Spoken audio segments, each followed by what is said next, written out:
talking about Timmy Pool. When Timmy was in the penitentiary with his cousins, Timmy Payne and Kenneth May, Blow, that somehow we were just to go to show y'all, the dude was a treacherous fighter, man.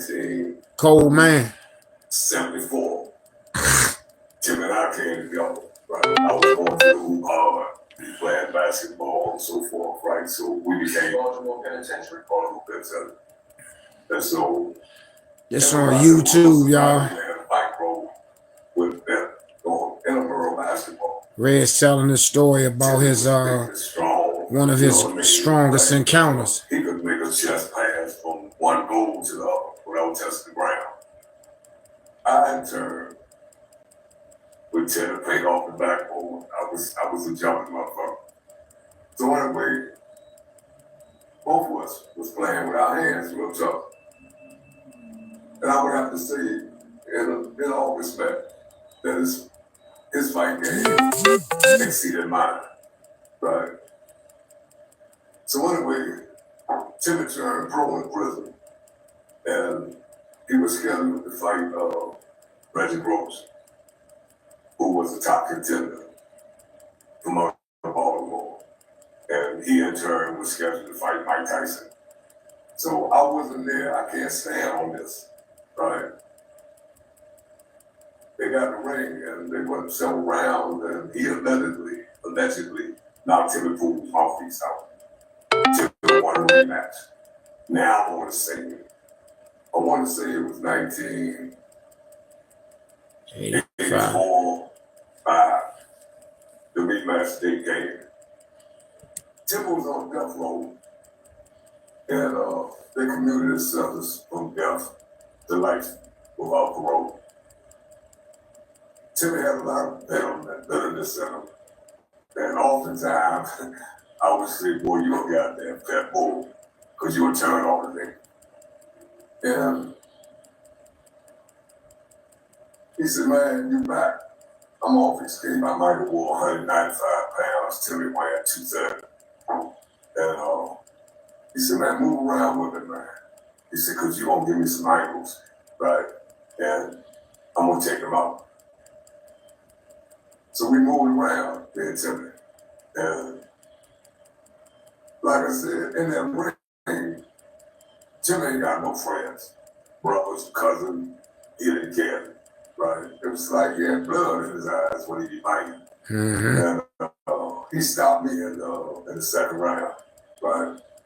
And I didn't particularly like that, you know. And I told him, I said, man, we're not going to ever do this again, right? And get them likes and them subscriptions, y'all. It don't cost you no money. Ain't nothing funny. Timmy came down the aisle with DC dudes walking behind him. The James Brown joint playing, the big paybacks. Yeah, this is some serious shit. I mean, he's scheduled to fight Tyson in 98. And he's coming in off the streets. Yeah, that was Reggie Gross fight. He was a world contender, great fight Mike Tyson out in the streets, and he came into the prison to fight Timmy Pool. Mac Lewis, his trainer. Out of all heavyweight boxers, I would equate Timmy style and all. Vander. Ripped up, thick, and he giving you ankles all the time, and he getting biting, right? So they got in the ring. James Brown, big payback, is kicking. The homies walk behind Timmy. And I'm working the corner with Timmy. And he came in with his black silk robe on, his shoes, tassels and shit, right? So Timmy bounced around the ring, you know what I mean? Reggie Gross coming in, pointing his glove and Timmy, you know, and they trash it, you know, him and knock you out. And they going back and forth. They get the biker, bell ring, they bite it.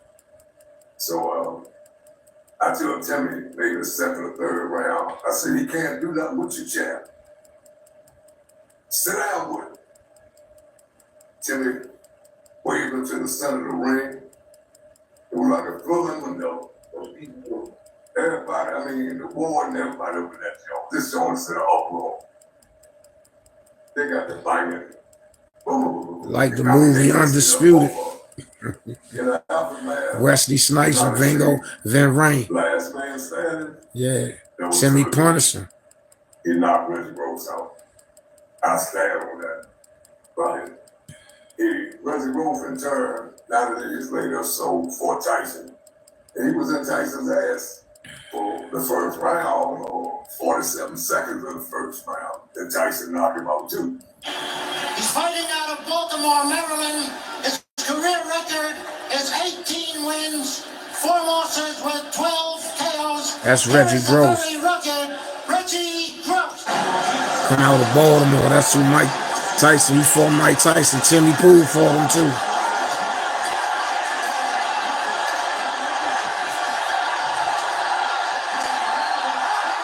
Timmy put the work in first. Maybe he solved him up for Tyson. You dig what I'm saying? So, either you a LeBron James fan or Steph Curry. But me and Timmy was probably 2 of the oldest young niggas that came up at that time. Because we in there in 73, right? So we been around Baltimore dudes. We like family to them. Yeah. You know what I'm saying? Yeah. And there's a lot of love there, you know, and in your generation, y'all say, you know, I respect man, you know. And there was always some friction and conflict until the relationships or the bond began to work. It got to come from somewhere. The average dude you see today in the penitentiary or on the street, we had a problem or situation before we became friends. Right. You know what I mean? And either it's a pissing contest, you know, it was always some competitive shit jumping off. You know, it's going to exist with men. They do it with blood brothers, right? So to answer your question, yeah, some Baltimore guys lean towards Timmy and yada yada. And DC dudes like Reggie Gross. I mean, you know, it was like a fair exchange. You know, and I say this all the time, you know, a block of wood, a street side can point the way. Right. Because that's say Minnesota Avenue, Georgia Avenue, you know, that just point the direction. And so when you take on that leadership role, in my humble opinion, you got to be out front. Right. So I've never been the kind of dude who lay behind the scene and push buttons and send the young niggas out there, you know, like I'm a chief and, you know, big chief and go in as a youth scout. I didn't get out like that. So a lot of us had heart, but, you know, the actual art of war on the prison yards and even in the street, right? A lot of the young homies wasn't up on. I mean, they're going to show up. They're going to put in work, right? But it's a strategy. It's a technique to this shit, right? That we call survival. You understand? So the older homies would say, Rez, man, you on the front row with them young niggas with no benefits, right? My benefit in the federal system was to pave the way for you young niggas when you came in there. So y'all didn't have to go through shit that I went through. And man, y'all hit them likes, hit them subscriptions, subscribe to the channel.